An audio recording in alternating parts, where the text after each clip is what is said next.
압도적 경제 콘텐츠 3프로TV의 취재팀장 권순우, 줄여서 압권. 오늘은 해외 경제 정보 드림, 해드림, 압권 해드림 시간입니다.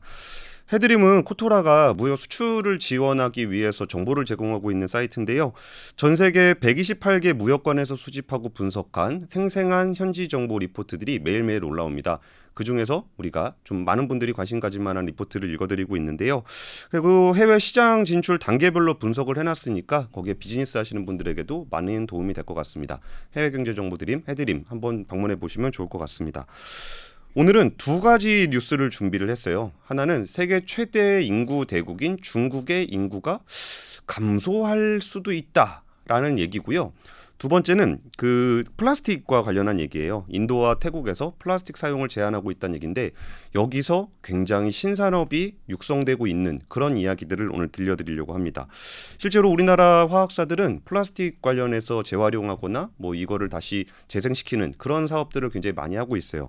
이 부분에 대해서 좀 우리나라 화학기업들의 미래도 한번 짚어볼 수 있는 시간이 될 것 같습니다. 우선 세계 최대 인구 대국 인구 감소 위기에 직면. 중국 베이징 무역관의 김성애 님이 작성하신 리포트입니다. 중국이 세계 최대 인구 대국이라는 거는 모든 분들이 아실 거예요. 이게 한 3년 안에 인구 감소에 직면할 수 있다라는 분석 내용들이 나오고 있습니다. 사실 그 GDP라는 거는 그 국민들, 모든 국민들의 경제 활동을 다 총합한 지표입니다.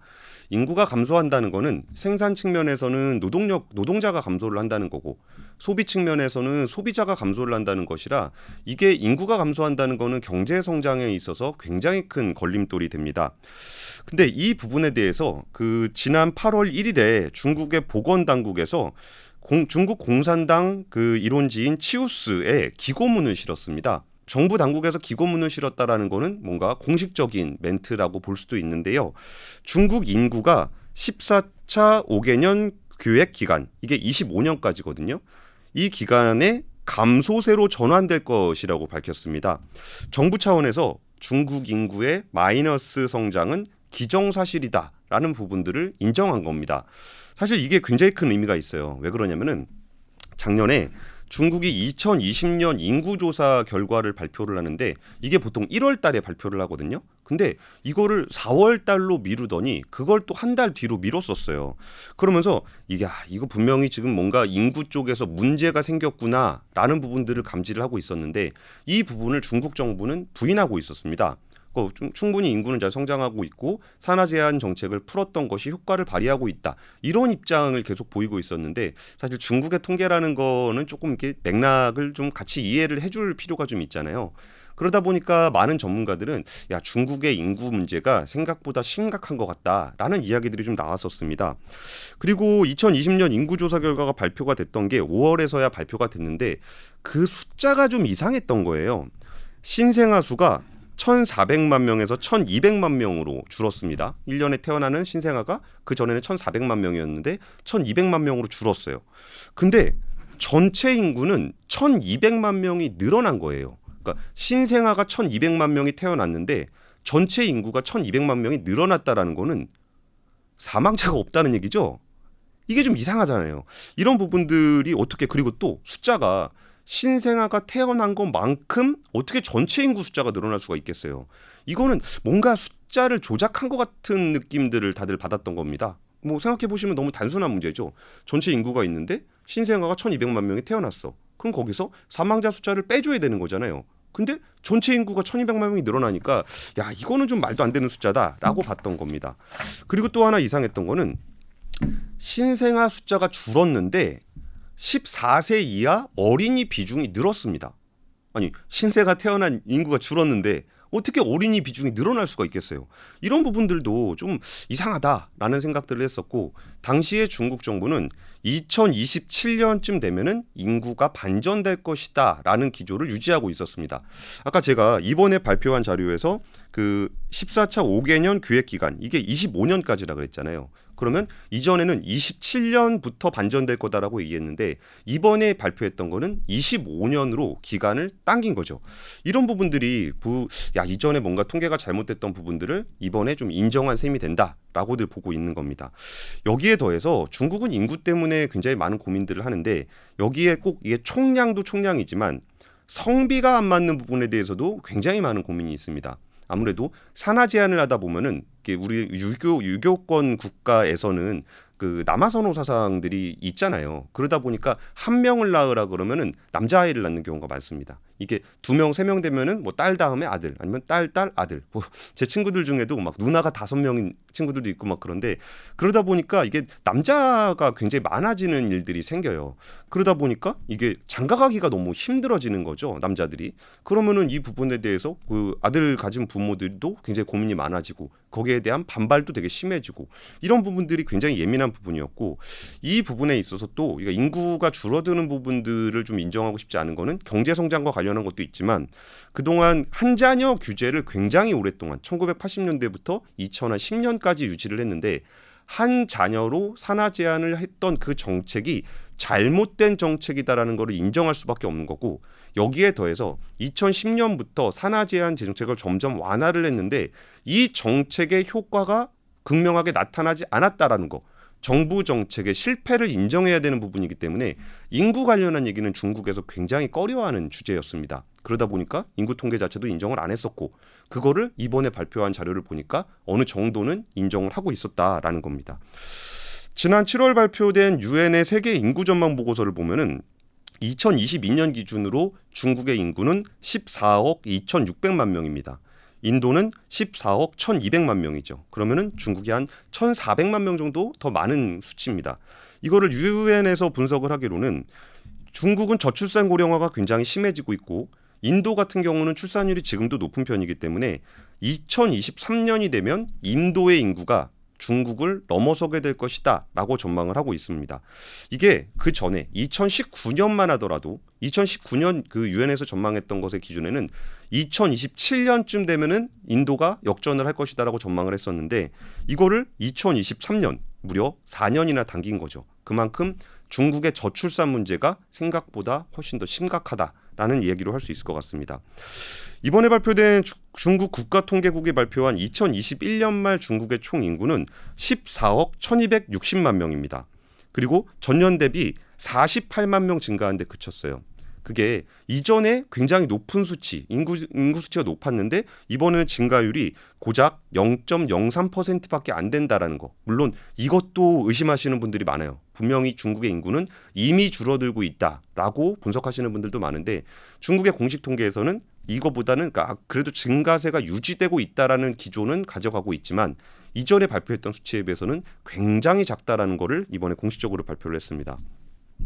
중국은 1980년대부터 거의 한 30년 동안 산하 제한 정책을 고수해 왔어요. 그러다가 2011년에 부부가 모두 독자인 경우에는 둘째까지 낳게 해주겠다. 그리고 2013년에는 부부 중에 한 명만 독자라도 2명을 낳게 해주겠다라고 하다가 2015년에는 누구나 2자녀를 낳을 수 있게 해주겠다라고 했고 그리고 2021년에는 3명도 괜찮다. 라고 하면서 산하 제한 정책을 사실상 풀었습니다.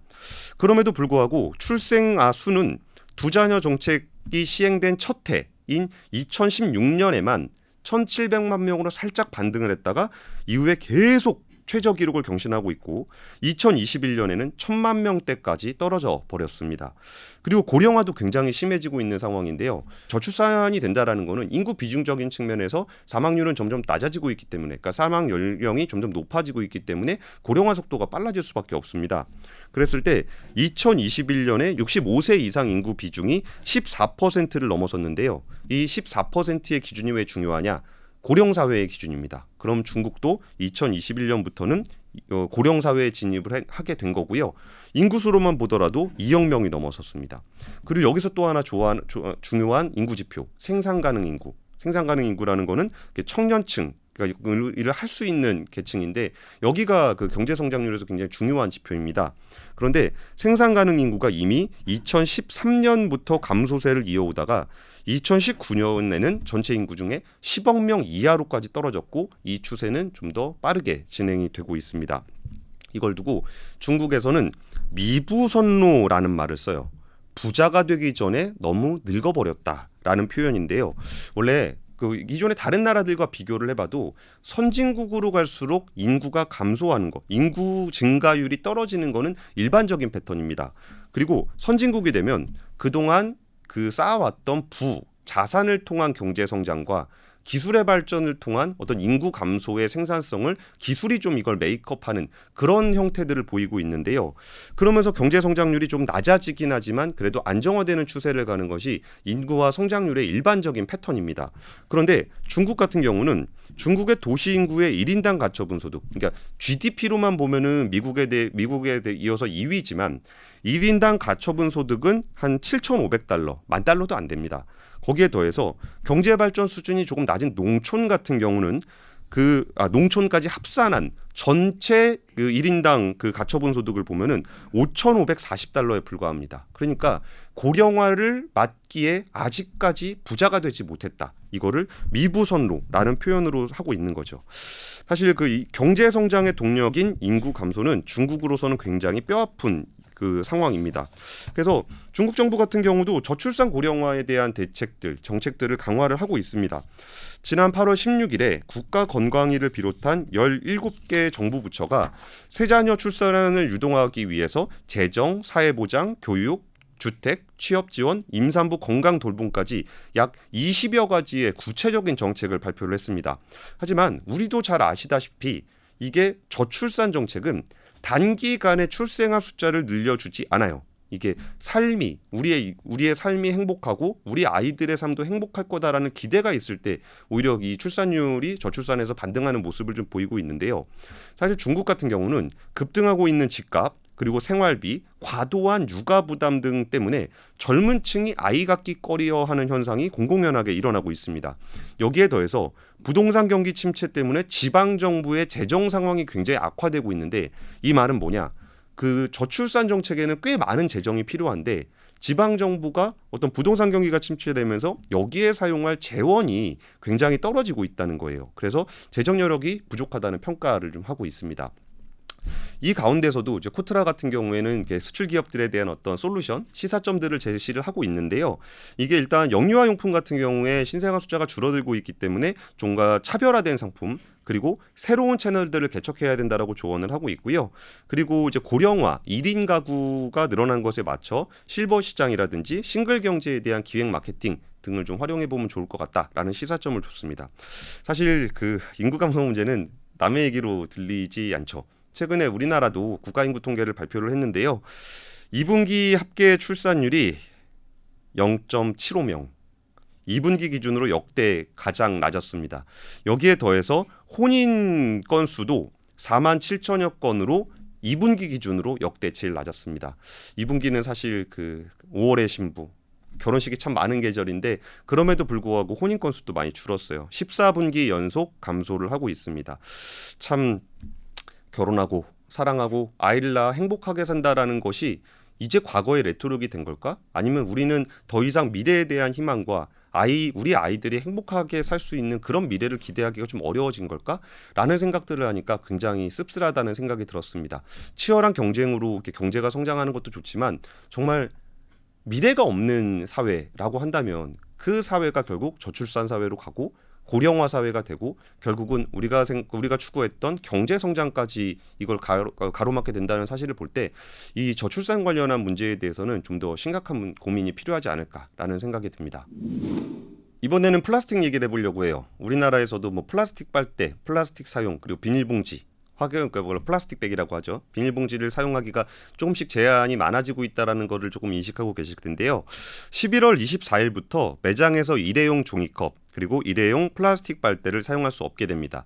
여기 더해서 편의점이라든지 제과점에서도 일회용 봉투라든지 쇼핑백을 사용할 수 없게 됩니다. 현재는 대규모 점포라든지 슈퍼마켓에서만 비닐봉투 사용이 금지가 돼 있는데요.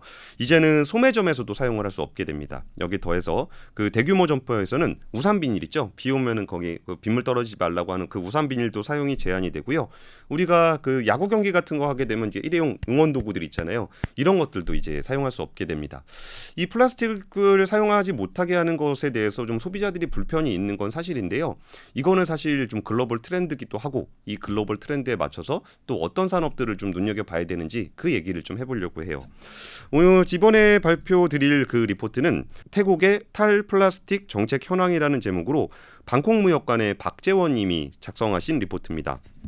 태국은 비닐봉지를 정말 많이 쓴대요. 우리는 보통 비닐봉지 쓸 때 뭐 이렇게 물건을 담는다거나 이런 데 쓰는데 태국 같은 경우에는 그 뭐 음식을 담는다거나 아니면 액체, 주스 같은 걸 담는데도 비닐봉지를 많이 사용하고 있다고 해요. 그러다 보니까 2018년부터 대형 소매 업체에서는 봉지 사용을 제한을 하긴 했는데 그거를 여전히 노점이라든지 아니면 그냥 소매상, 작은 소매상에서는 여전히 엄청나게 좀 많이 사용하고 있다고 해요. 그 사용량도 점점 늘어나고 있다고 합니다. 그러니까 동남아 여행하시다 분들은 막 그런 거 많이 보셨을 거예요. 망고 주스 같은 거 이제 비닐로 파는 거 거기에 이제 빨대 꽂아서 이렇게 팔잖아요. 그러다 보니까 이제 사용이 굉장히 많다는 건데 2020년 태국의 환경품질진흥부가 조사를 해보니까 태국인들은 하루 평균 한 8장 정도의 플라스틱을 사용하고 있다고 합니다. 그리고 UN 환경계획 보고서에 따르면 전 세계 해양 플라스틱 쓰레기의 절반이 태국과 그 주변 국가인 인도네시아, 필리핀, 중국, 베트남에서 버려진다고 해요.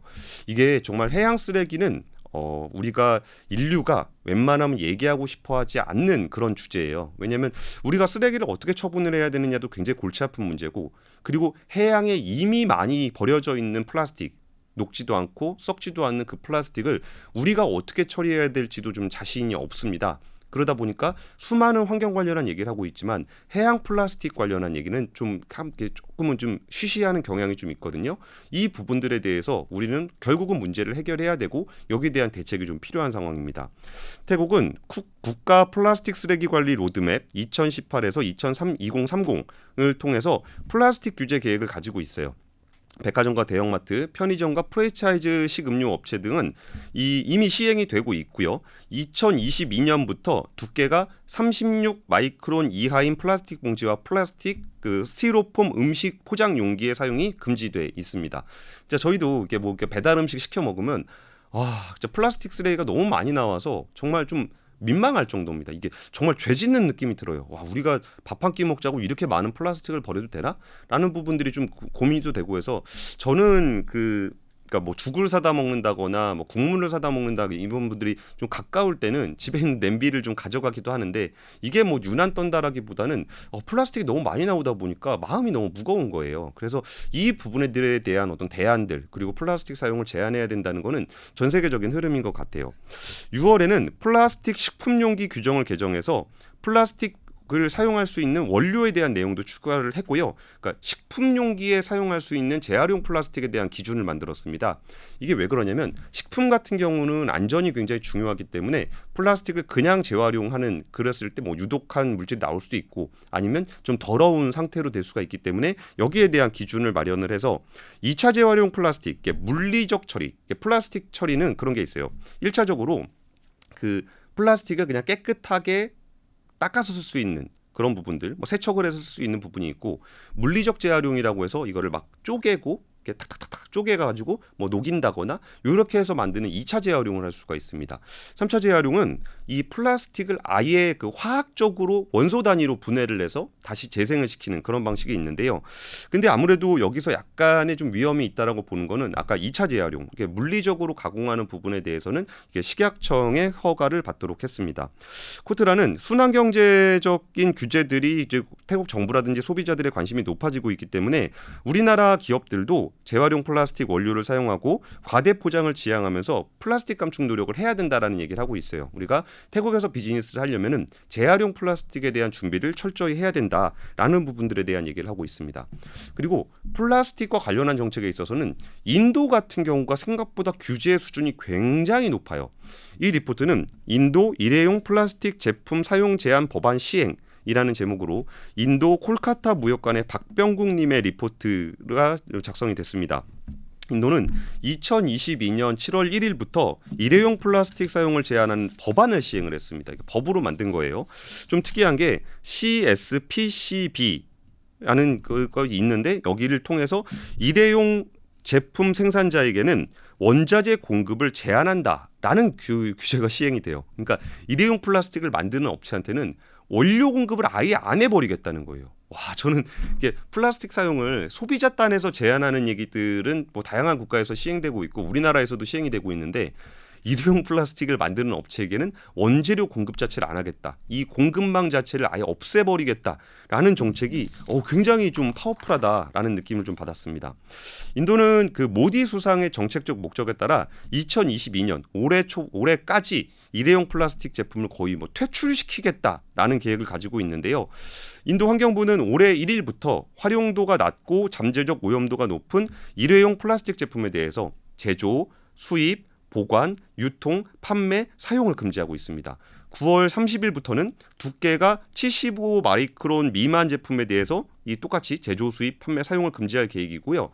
12월 31일 올해 말부터는 두께가 120 마이크로미터 미만의 제품 사용도 금지할 예정입니다. 거기다 더해서 플라스틱 제품의 생산자는 내가 플라스틱 제품을 만들었다. 그러면 이 제품이 수명이 다할 때까지 그냥 버려지는 정도가 아니라 이거를 다할 때까지 그 생산 제품에 대한 그 친환경적인 관리를 해야 되는 책임을 부여를 했습니다. 네가 플라스틱을 만들었으면 팔고 끝나는 게 아니라 이 제품이 끝에 폐기되는 그 순간까지 너가 친환경적으로 관리해야 되는 책임을 부여를 하는 겁니다. 그리고 인도 정부는 2027년 상반기까지 플라스틱 포장재의 100%를 재활용하는 방안을 추진하고 있고요. 여기에 대해서 현재는 70% 정도 재활용률을 보이고 있는 거를 5년 이내에 그 비중을 100%까지 올린다는 겁니다.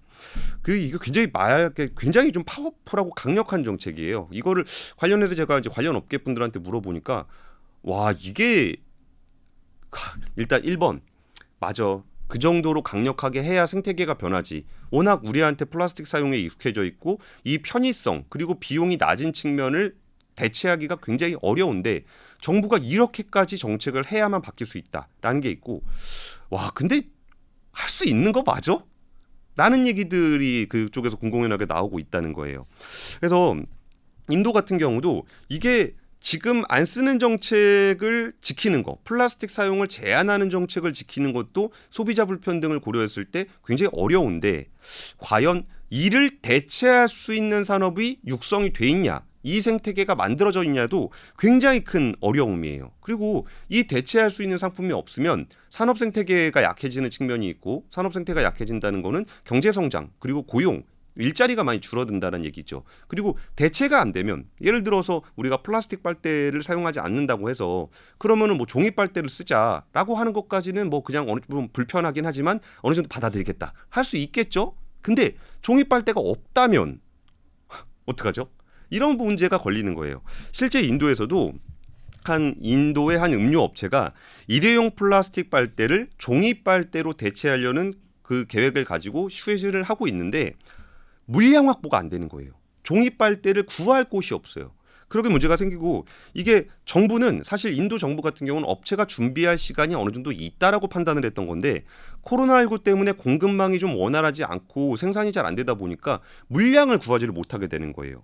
그리고 일회용 플라스틱 산업의 고용 문제도 생각보다 굉장히 심각합니다. 인도는 8만 8천 개의 일회용 플라스틱을 만드는 업체들이 있다고 해요.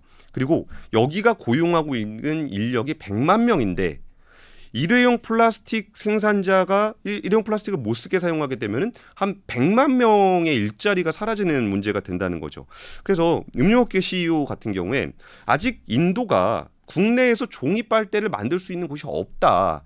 그러면 이걸 결국은 다 수입해서 쓸 수밖에 없는데 그럼 이게 연간 60억 개의 빨대를 쓰고 있고 여기서 이걸 만드는 고용 인력이 100만 명. 물론 빨대만 만드는 건 아닙니다만 이 수많은 사람들이 실직을 하게 되고 여기에 대한 어떤 빨대를 만들 60억 개의 빨대를 만들 수가 없게 되는데 이거를 전량 다 수입을 해서 하게 된다는 게 이게 구할 수도 없을 뿐더러 이게 인도 경제에 과연 바람직한 일이냐, 우리가 감당할 수 있는 일이냐라는 것에 대한 의문을 제기를 하고 있다는 거예요. 현재 인도의 바이오 플라스틱 생산 능력은 전체 수요의 8%밖에 안 됩니다. 그러면 100개 중에 8개밖에 못 만든다는 거죠. 92개는 어딘가에서 따로 만들어야 된다는 거고, 친환경 제품을 만드는 곳도 있습니다. 있긴 있는데 이미 신규 고객을 받는 정도의 문제가 아니라 기존 고객이 주문을 막 10배씩 막 주문을 하는 거예요. 그러니까 이것도 지금 소화를 다 못하고 있는 그런 상황이라고 해요. 그래서 코트라 같은 경우는 종이 분야의 원자재부터 화학제품, 대체 생산 기계류에 이르기까지, 그러니까 플라스틱을 대체할 수 있는 종이의 원재료부터 이걸 대체할 수 있는 수많은 기술과 이거를 만드는 기계류까지 생태계에 굉장히 큰 변화가 일어나고 있고, 인도 같은 경우도 이게 굉장히 시급한 문제가 되기 때문에 이 부분에 대해서 우리가 수출을 좀 잘할 수 있는 비즈니스 모델을 한번 모색해보자라는 것을 제안을 하고 있습니다. 요즘에 그 배터리 재활용 업체들의 주가가 굉장히 좋아요. 저도 이게 배터리 재활용에 굉장히 관심이 많고, 예전부터, 그러니까 사실 제가 예전에 재활용 관련한 책을 한번 써보려고 했었어요. 그래서 저는 이 재활용 산업이 결국은 될 수밖에 없을 거라고 생각을 해서 이 재활용 관련한 산업들에 대한 어떤 미래 비전이라든지 아니면 나아가야 되는 방향이라든지 관련된 기술과 관련한 책을 한번 써보려고 했는데, 당시에 자료를 수집했을 때는 너무 자료가 부족했어요. 거기서 그러니까 이거를 재활용이라는 거를 뭐 되게 친환경적이고 좋은 바람직한 지구를 위한 이런 일적인 측면으로 접근을 하다 보니까 그 내용들이 기술적인 측면이라든지 시장적인 측면, 그리고 현재 있는 생태계를 어떻게 대체할 수 있는지에 대한 자료가 많이 부족해서 그때는 이제 책을 못 썼는데, 그러면서 저도 이게 배터리 관련해서도 좀 굉장히 관심이 많았었습니다. 근데 이 시장이 정말 한 2-3년? 3-4년? 한 2-3년 만에 너무나 빨리 변하고 이게 대세가 되고 있는 산업들이라는 게 이제 가시화되고 있어요. 배터리 재활용 같은 경우도 이게 전기차 시장으로 대체가 되면 거기서 사용했던 배터리는 폐배터리가 될 수밖에 없고, 그 폐배터리는 결국 다시 원료로 활용할 수밖에 없다라는 부분들에 대해서 이제 그 사람들이 이걸 인지하고 시장에서도 이걸 인정을 해준다는 거거든요. 그러면서 이제 배터리를 재활용하는 큰 시장에 대한 관심들이 많이 높아지고 있는 겁니다. 그리고 저는 플라스틱도 마찬가지라고 생각해요. 지금 우리나라 화학사들 중에 배터리 재활용 관련한 얘기가 굉장히 많이 나오고 있습니다. 그 SK그룹의 계열사인 SK지오센트릭 같은 경우는 2025년까지 울산에 폐플라스틱 재활용 클러스터를 구축하기로 했어요. 이게 왜 클러스터 형태가 되느냐? 단순히 원료를 받아와서 화학적인 플라스틱을 만드는 정도가 아니라 이거를 다시 수거를 하고 가공을 하고 다시 재활용을 해서 플라스틱을 만드는 생태계를 아예 새로 만들어야 되기 때문이에요. 그래서 클러스터를 구축하기로 했고요. 지난해 9월에는 폐플라스틱을 가지고 아까 화학적 재활용이 아직 그 원소 단위로 분해를 한다 그랬잖아요. 그러면 이게 화학 제품이라는 거죠. 그래서 이거를 가지고 열 분해유, 연료로 만들어서, 그러니까 이게 화석 연료다 보니까 원료로 다시 만들어서 SK 이노베이션 정유 공정에 투입을 하기도 했었어요. 이것처럼 플라스틱은 플라스틱 제품으로 만들 수도 있고, 이거를 이렇게 우리가 연료로 사용할 수 있는 에너지로 만들 수 있는 그런 비즈니스이기도 합니다. 롯데케미칼 같은 경우에는 친환경 사업 전략 이름을 그린 프로미스 2030, 녹색 약속 2030을 통해서 2030년까지 재활용 제품 100만 톤을 판매하는 로드맵을 발표를 했어요. 이거는 아까 제가 설명드렸던 물리적, 화학적 재활용 방식을 모두 활용할 계획이고요.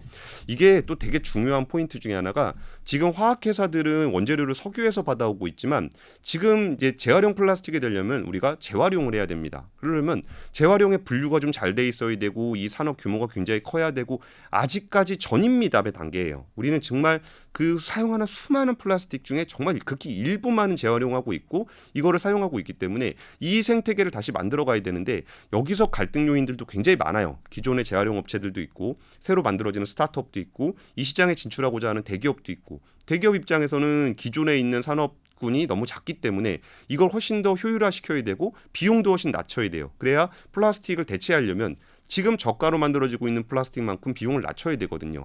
그랬을 때 대중소기업 간 갈등이 벌어질 수도 있고 아니면 기존의 재활용 사업자들과 이거를 뭔가 새로운 산업 기회를 발견을 하면서 이걸 어떻게 하면 좀 더 잘 수거할 수 있을까, 잘 분류할 수 있을까에 대해서 뭐 인공지능이라든지 로보틱스라든지 이런 부분들을 가지고 활용해서 만드는 스타트업들도 굉장히 많아요. 그러면 어떤 혁신 기업들과 기존 산업들의 충돌도 이 분야에서 발생을 할 수가 있어요. 실제로도 발생을 하고 있고요. 그래서 이 부분들에 대해서는 좀 관심을 좀 많이 가지셨으면 좋겠고요. 그리고 이제 그러다 보니까 롯데케미칼 같은 경우는 폐플라스틱을 안정적으로 공급받기 위해서 중요한 게 플라스틱을 재활용하는, 그러니까 여기서 재생하는 것 정도가 아니라 공급받는 사이트들도 굉장히 중요하기 때문에 글로벌 30개 이상의 업체와 연간 공급 계약, 쓰레기를 받아오는 거를 공급 계약이라고 합니다. 이제는 30개 이상의 업체와 그 공급 계약을 체결을 했고요. 그리고 2025년까지 현재 플라스틱 공장이 있는 헝가리, 중국, 베트남, 인도네시아에 재활용 공정을 추가를 하기로 했어요. 그래서 현지에서 사용하는 폐플라스틱을 현지 공장에서 바로 재생산할 수 있게 이런 전환들을 하고 있습니다. 이걸 안 하면 플라스틱 사용 자체를 줄이고 있거나 규제가 강화하고 있기 때문에 지금의 플라스틱 업체들은 아예 비즈니스를 할 수 없거나 극히 산업이 축소될 수밖에 없을 거예요. 그거를 대체할 수 있는 재활용 플라스틱에 대한 그런 니즈는 누구에게나 다 어느 화학기업에게나 굉장히 골칫거리가 되고 있습니다. CJ재단 같은 경우에는 바다에서 분해되는 플라스틱, 그러니까 우리가 바다에다 버리면 이게 녹지 않으니까 썩지도 않고 이게 굉장히 문제인데, 그래서 생분해가 가능한 플라스틱을 만드는 프로젝트들을 하고 있는데요. 이거를 팩트, PHACT라는 팩트라는 생분해 소재 전문 브랜드를 만들었어요. 만들어서 지금 대량 양산 체제에 들어갔고요. 2025년에는 PHA 생분해 소재의 생산 규모를 연간 6만 5천 톤까지 확대할 계획이다라고 발표를 했습니다. 아까 팩트, PHACT 같은 경우는 이게 PHA가 그 친환경 생분해 소재입니다. 거기에 액트, 행동하다 그래서 팩트라는 브랜드를 지었다라고 합니다. 이것처럼 제가 일일이 열거하기 힘들 정도로 지금 플라스틱 업체들은, 화학 업체들은 이 분야에 대한 투자를 많이 하고 있고 머지않은 시간에 우리가 이 플라스틱에 대한 그 변화를 우리가 체감할 수 있게 될 거예요. 그래서 이 부분은 우리가 소비하는 입장에서도 그렇고 투자를 하는 입장에서도 이 시장의 패러다임이 변환되고 이 달라진 시장을 누가 선점할 수 있을까? 이 시장의 강자가 누가 될 것인가는 알 수 없지만 분명히 이 변화는 시작되고 있고 그 시장에서는 또 다른 강자들이 나올 수밖에 없다라는 말씀을 좀 드리고 싶습니다. 오늘 앞건 해드림에서는 일부 시간에 그 중국 1편에서는 중국의 인구 감소 얘기를 드렸고요. 2부에서는 각국의 플라스틱 제한 정책을 소개드리면서 이 플라스틱 제한 정책의 그 반대편에는 새로 성장하고 있는 플라스틱 재활용, 바이오 플라스틱, 생분해 소재, 그리고 이런 재활용 플라스틱 관련한 산업들이 굉장히 빠르게 성장하고 있고 거기에 대한 투자가 많이 이루어지고 있다라는 얘기를 전해드렸습니다. 그 해외 경제 정보 드림 해드림과 함께했던 압권은 오늘 시간은 여기까지 마치겠습니다. 지금까지 권순우였습니다. 감사합니다. 3프로TV가 확 바뀝니다. 먼저 오늘 아침 라이브는 권순우 기자가 새롭게 뉴스3 플러스를 진행하고 김프로의 인사이트를 전하는 미스터 마켓 코너가 신설됩니다. 심층 인터뷰는 한층 더 깊어집니다.